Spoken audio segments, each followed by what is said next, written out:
Hello everyone, welcome back to my channel Shri Gyan. और आज हम कवर करने वाले हैं क्लास 11th की ज्योग्राफी का सेकंड चैप्टर, जिसका नाम है the origin and evolution of the earth. तो इस चैप्टर में हम पृथ्वी की ओरिजिन और एवोल्यूशन के साथ साथ पृथ्वी के इंटीरियर्स के बारे में भी डिटेल में पढ़ने वाले हैं। बहुत सारी जानकारी हमें मिलने वाली है, तो प्लीज़ वीडियो को अंत तक देखिए। और अगर आप हमारे चैनल पर नए हैं तो प्लीज़ चैनल को सब्सक्राइब कर दीजिए और बेल बटन भी प्रेस कर दीजिए ताकि सबसे पहले आपको नोटिफिकेशंस मिल पाएँ। पृथ्वी की उत्पत्ति को समझने से पहले हमारे लिए सबसे आवश्यक है कि हम स्टार्स, गैलेक्सी और यूनिवर्स को थोड़ा सा समझ लें। तो चलिए चैप्टर की ओर। ट्विंकल ट्विंकल लिटिल स्टार बचपन की सबसे प्यारी कविता। इसके साथ ही हमारे पूर्वज और हमारे आज के वर्तमान साइंटिस्ट भी स्टार्स और प्लैनेट्स पर बहुत सारी रिसर्च कर रहे हैं। स्पेस एजेंसीज़ में सबसे फेमस नासा और इसरो जैसी स्पेस रिसर्च एजेंसीज़ हैं, जो बहुत ही मेहनत से इस बारे में बहुत सारी डिटेल इन्फॉर्मेशन इकट्ठा कर रही हैं। पुराने ज़माने में जब ओरिजिन ऑफ अर्थ की थ्योरी को साइंटिस्ट ने रखा तो उनकी अलग अलग धारणाएं थी, अलग अलग मान्यताएं थी। और उसमें एक फेमस मान्यता कांट की थी, जो जर्मन मैथमेटिशियन थे और साथ ही फिलोसोफर भी थे। और उन्होंने 1976 में नेब्यूलर हाइपोथेसिस नाम की थ्योरी दी थी हम लोगों को। और उन्होंने ये बताया था कि प्लेनेट जो है वो एक क्लाउडी मटेरियल से बना हुआ है, जो यूथफुल सन के आसपास होता है और धीरे धीरे मूव करता रहता है। लेकिन 1900 सन में, लगभग 19th सेंचुरी में, दो और साइंटिस्ट आए, चैम्बरलेन और मॉल्टन। इन दोनों ने कहा कि नहीं, सन के आसपास, मतलब ये सन है तो सन के आसपास से कोई स्टार गुजरा और इसकी वजह से क्या हुआ, एक सिगार का शेप कैसा होता है? सिगार का शेप होता है ऐसा, राइट। तो सिगार के शेप में क्लाउड का फॉर्मेशन हुआ, क्योंकि इसके पास से स्टार गया तो फॉर्मेशन हो गया। यहाँ से ये क्लाउड गया तो देखो, तो ये क्लाउड इस तरह से सिगार का एक फॉर्मेशन कर दिया।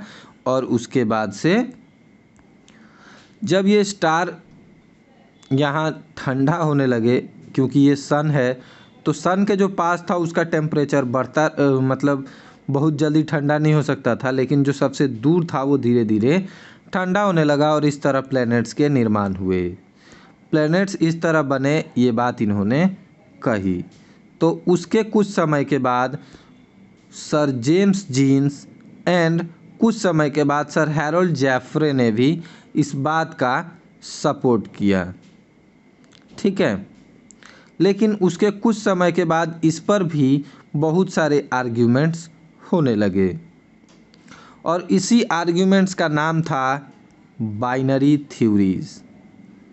1950 में ऑटो स्केमडिट रसिया में और कार्ल विजास्कर जर्मनी में, इन दोनों ने नेब्यूलर हाइपोथेसिस को दोबारा से रिवाइज किया, यानी कि दोबारा से स्टडी की गई इस पर, ठीक है। और इन्होंने कहा कि नहीं, सूरज के आसपास एक सोलर नेब्यूला है। और सोलर नेब्यूला क्या है वो भी हम पीछे पढ़ेंगे, चैप्टर में अवेलेबल है। तो सोलर नेब्यूला कंटेन है वो, और सोलर नेब्यूला में हमारे पास, सोलर नेब्यूला के पास हाइड्रोजन और हीलियम होता है। नहीं सॉरी, सन जो बना हुआ है वो किस चीज़ से बना हुआ है? हाइड्रोजन और हीलियम से, राइट। तो जब सन से कोई चीज़ टकराती है तो इसमें क्या निकल के आना चाहिए? हाइड्रोजन और हीलियम। बट ऐसा नहीं है कि सारे जो प्लैनेट्स हैं वो हाइड्रोजन और हीलियम के बने हैं। अर्थ तो मतलब लोहे का बना हुआ है, जो इसका मेन क्रस्ट है। तो इस वजह से ऐसा कहा गया कि नहीं, आपकी जो थ्योरी है वो सही नहीं है, ठीक है। तो उन्होंने कहा कि देखो, सन तो ठीक था और सन से कुछ टकराया, ये भी सही है, लेकिन सन के आसपास में एक क्लाउड था, एक बादल था। और इस बादल को क्या कहा गया? बादल को कहा गया नेब्यूला, ठीक है। इस बादल में और भी ढेर सारे डस्ट पार्टिकल्स थे, और जब सन इससे टकराया तो इसके टकराव से ढेर सारे कोलिजन्स पैदा हुए, टकराव हुआ और प्लैनेट्स का निर्माण हुआ।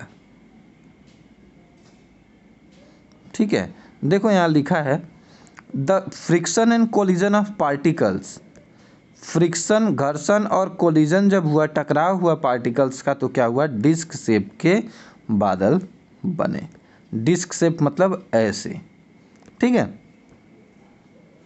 हावेवर साइंटिस्ट ने इसके बारे में और भी ढेर सारी चीज़ें सोची, और आज के ज़माने की थ्योरीज भी हैं। ओरिजिन ऑफ थ्योरी, यूनिवर्स के बारे में हम एक थ्योरी तो बहुत पहले से ही जानते हैं, जिसको कहा जाता है बिग बैंग थ्योरी। और बिग बैंग थ्योरीज में ये कहा जाता है कि सबसे पहले यूनिवर्स जो है बिल्कुल एक जगह पर इनडेफिनेट टेम्परेचर, मतलब बहुत ही ज़्यादा टेम्परेचर, एनर्जी और पावर के साथ एक जगह पे इकट्ठा था, और अचानक इसमें क्या हुआ, ब्लास्ट हुआ। अचानक ब्लास्ट हुआ और ये धीरे धीरे फैलता चला गया, फैलता चला गया, धीरे धीरे धीरे धीरे बढ़ता चला गया, और इस तरह से क्या हुआ, गैलेक्सी का ओरिजिन हुआ, जन्म हुआ, निर्माण हुआ।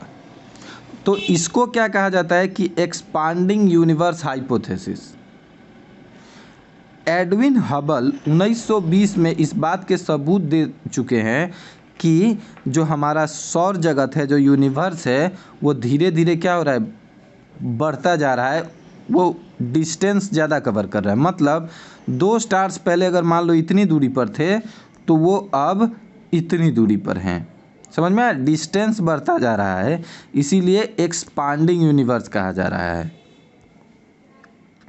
As the time passes galaxy move further and further apart, मतलब दूर जाते जा रहे हैं एक गैलेक्सी दूसरी गैलेक्सी से। You can experiment and find, ये बलून वाला एक्सपेरिमेंट है, अगर आप चाहो तो देख सकते हो। मतलब बलून, ये मान लो एक छोटा सा बलून है, ठीक है, आपने इस पर एक मार्क कर दिया, यहाँ पर एक मार्क, यहाँ पर एक मार्क, यहाँ पर, लेकिन जब आपने इसको फुलाया तो आप देखोगे कि एक मार्क्स यहाँ आ गया और एक मार्क्स यहाँ आ गया, फिर एक मार्क्स, तो इन दोनों के बीच का डिफरेंस बढ़ गया ना। तो इसी तरह से सिंपली ये कहा जा रहा है कि बलून के एक्सपेरिमेंट के थ्रू आप समझ सकते हो कि जब साइज बढ़ता जा रहा है तो डिस्टेंस क्या होता जा रहा है, एक गैलेक्सी के से दूसरी गैलेक्सी के बीच का डिस्टेंस बढ़ता चला गया है।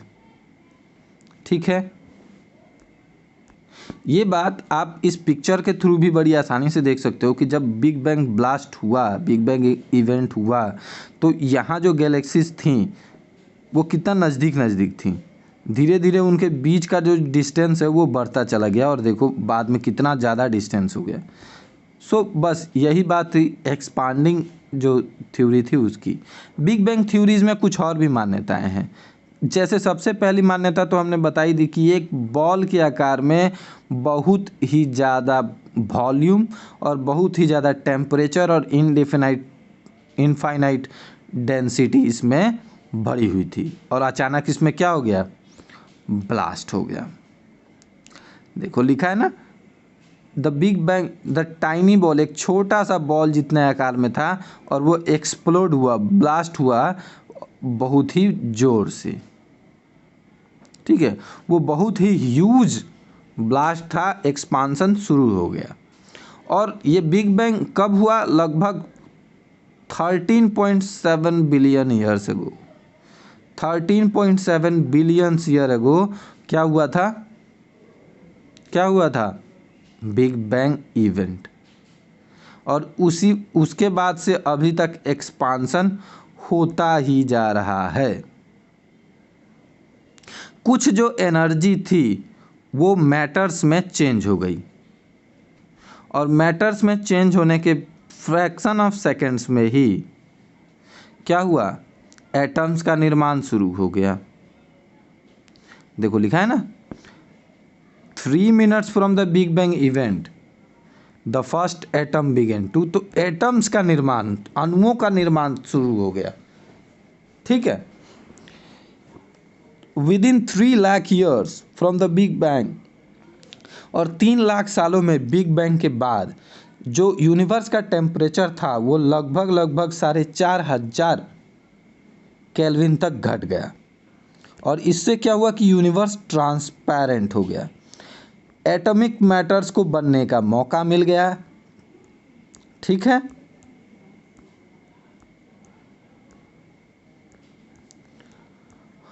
और इस तरह से एक्सपांसन ऑफ यूनिवर्स। अब एक्सपांसन ऑफ यूनिवर्स का मतलब तो हमने बता ही दिया कि पहले एक गैलेक्सी दूसरी गैलेक्सी से इतनी दूर थी, लेकिन एक्सपांसन के बाद उसकी डिस्टेंस क्या हो गई, इतनी दूर हो गई, राइट। बस यही है एक्सपांसन। एक और होले कॉन्सेप्ट है जो कहता है कि नहीं, जो पूरा यूनिवर्स है वो एक जगह ही है, वो मूव नहीं कर रहा है। ठीक है, लेकिन ज़्यादातर सबूत अभी भी किस चीज़ के हैं, एक्सपांडिंग यूनिवर्स के। अब स्टार फॉर्मेशन, स्टार्स कैसे बने वो भी देख लो। देखो, जब ब्लास्ट हुआ तो ऐसा नहीं था कि हर जगह बराबर चीज़ें फैली, कहीं एनर्जी ज़्यादा थी, कहीं कम थी, कहीं टेम्परेचर ज़्यादा था, कहीं कम था, कहीं डेंसिटी ज़्यादा थी, कहीं कम था। ठीक है, तो ये तीनों चारों चीज़ें ही अनइवनली फैली, मतलब बराबर बराबर नहीं फैली। ठीक है, तो मैटर्स को to get drawn matter together, तो ढेर सारे मैटर्स को एक जगह इकट्ठा होने का मौका मिल गया। जहाँ भी गर्मी ज़्यादा हुई, जहाँ भी डेंसिटी ज़्यादा थी वहाँ से भागे, जहाँ कम थी वहाँ इकट्ठा होने लगे, और इस तरह से क्या हुआ, basis for development of galaxies. तो धीरे धीरे गैलेक्सीज का निर्माण शुरू हुआ। एक गैलेक्सी में बहुत सारे स्टार्स होते हैं। अब सबसे पहले तो आप ये देखो कि एक स्टार के, ये मान लो हमारा सन है, तो सन की पूरी फैमिली है ना, 8 फैमिली मेंबर्स हैं, सारे प्लैनेट्स। फिर साथ में सैटेलाइट भी है, साथ में सैटेलाइट भी हैं, जैसे कि अर्थ का मून है। तो इसी तरह से ढेर सारे सैटेलाइट्स भी हैं। तो अगर एक स्टार के इतने बड़ी फैमिली है तो एक गैलेक्सी में करोड़ों स्टार्स होते हैं। जो गैलेक्सी है ना, एक गैलेक्सी मतलब मान लो कि ये हमारी गैलेक्सी है, तो गैलेक्सी में यहाँ से यहाँ तक लगभग 80,000 से लेकर 150 लाइट ईयर्स तक का डिस्टेंस है। याद रखिएगा, लाइट ईयर्स जो है ये समय को मापने का मेजरमेंट नहीं है, समय को नहीं मापा जा रहा है। यहाँ क्या मापा जा रहा है, डिस्टेंस, दूरी मापने के लिए लाइट ईयर्स का इस्तेमाल होता है। यहाँ पर आपको नेब्यूला भी लिखा हुआ है, देखो, a galaxy starts to form by accumulation. अब एक गैलेक्सी तब बनती है जब एक्यूमुलेशन होता है किसका, हाइड्रोजन गैस का। ठीक है, हाइड्रोजन गैस के बहुत बड़े बड़े क्या बनते हैं, बादल, और उन बादलों को क्या कहा जाता है, नेब्यूला। आपने अगर आयरन मैन देखा होगा तो आयरन मैन में भी एक नेब्यूला थी। Growing nebula develop localised clumps of gas. जब नेब्यूला डेवलप होता है तो वो क्या करता है, गैसेस को इकट्ठा करता है, और गैसेस, जो गैस मतलब अलग अलग गैसेस आपस में इकट्ठा होनी शुरू हो जाती हैं, ग्रुप बनाने लगते हैं। ठीक है, और ये जो क्लम्स है ये धीरे धीरे घने होने लगते हैं, और फिर अलग अलग गैसियस बॉडीज बन जाती हैं। मतलब ये हीलियम की, ये हाइड्रोजन की, ये नाइट्रोजन की, ये कार्बन की, इस तरह से गैसेस की अलग अलग उसमें गैसियस बॉडीज बनने लगती हैं। ठीक है, तो ऐसा माना जाता है कि स्टार्स को बनने में 5 से 6 मिलियन ईयर्स का, बिलियन ईयर्स का समय लगा। ये तो हम बता ही चुके हैं कि एक लाइट ईयर जो है ये समय को मापने का कोई यूनिट नहीं है, बल्कि ये टाइम को मापने का है। एक साल में जितना लाइट डिस्टेंस करेगी उसको 1 लाइट ईयर कहा जाता है। और लाइट की स्पीड कितनी है, 3 लाख किलोमीटर पर सेकंड। लाइट की स्पीड 3 लाख किलोमीटर पर सेकंड। तो यहाँ सोच कर देखो, 3 लाख किलोमीटर पर सेकंड है, सेकंड को मिनट में बदलने के लिए 60 से इंटू करेंगे, फिर इसको 60 से मिनट आवर होगा, फिर 24 से मल्टीप्लाई करेंगे तो फिर एक दिन का निकलेगा, फिर 365 से करेंगे तब एक साल का डिस्टेंस निकल पाएगा। राइट तो एग्जैक्टली एक 1 लाइट ईयर में 9.461 इंटू 10⁻12 किलोमीटर का डिस्टेंस कवर करती है लाइट। ठीक है, तो सन से अर्थ के बीच का डिस्टेंस कितना है? 149,598,000 किलोमीटर। इसको आप लगभग 150 लाख किलोमीटर भी बोल सकते हो। ठीक है, तो इतना समय कवर करने में लाइट को कितना समय लगता है? सिर्फ 8.5 मिनट, सिर्फ 8.5 मिनट। आशा करता हूँ आपको अच्छा लग रहा होगा, वीडियो अच्छी लगी होगी। अगर वीडियो अच्छी लगी तो प्लीज़ वीडियो को लाइक कर दीजिए, साथ ही साथ आप सब्सक्राइब भी कर दीजिए और बेल बटन को भी प्रेस कर दीजिए ताकि नोटिफिकेशंस आपको सबसे पहले मिल पाएँ। मिलते हैं आपसे इसके नेक्स्ट पार्ट में, तब तक के लिए keep studying, keep growing, have a great day.